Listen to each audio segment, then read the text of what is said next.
আপনাদের কাছে অনুরোধ হলো ভাইরা, যদি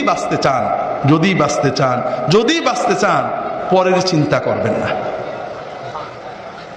ওই দল, ওই মত, ওই ব্যক্তি, ওই হুজুর অমুক খারাপ তমুক খারাপ, এই চিন্তা ব্রেনে আনবেন না। এগুলো আমরা করব, আমরা আপনাদের দিয়ে করাই আমাদের দল ভারী করার জন্য।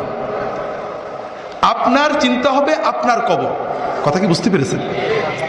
খুব ভালো করে বুঝুন। আমার জীবনে আল্লাহ তাআলা অনেক নিয়ামত দিয়েছেন, অনেক।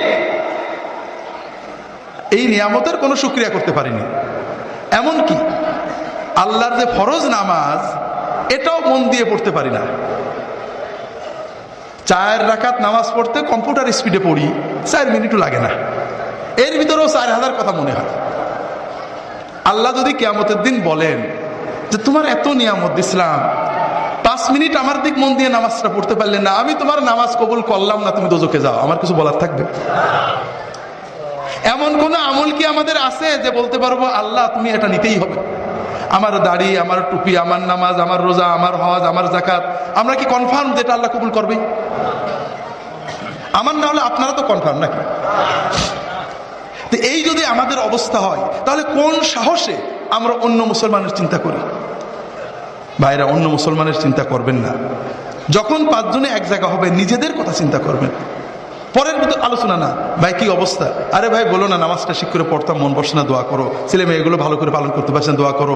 নিজেদের ইমান আমল নিয়ে চিন্তা করবেন, পরের না। ভাইরা, আমরা পরের আলোচনা কেন করি? কারণ কবরে গেলে সর্বপ্রথম মুনকার নাকির আমাদের প্রশ্ন করবে যে তোর প্রতিবেশী জামাত ইসলামের দাড়ি ছোট ছিল কে, তোর পড়শি তবলিগের লোকজন কেন বাইরে গেছিল, তোর প্রতিবেশী অমুক পিসেব কেন খারাপ ছিল, ঠিক না?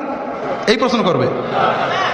হাজরিন, নিজের কবরের চিন্তা করেন, নিজের হাসরের চিন্তা করেন।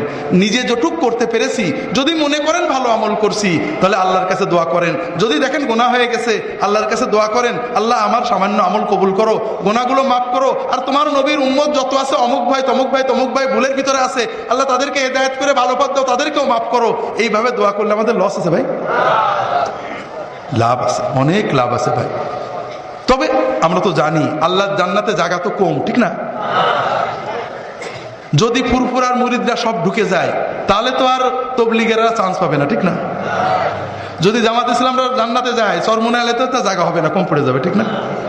হাজরিন, আল্লাহর জান্নাত অনেক বড়।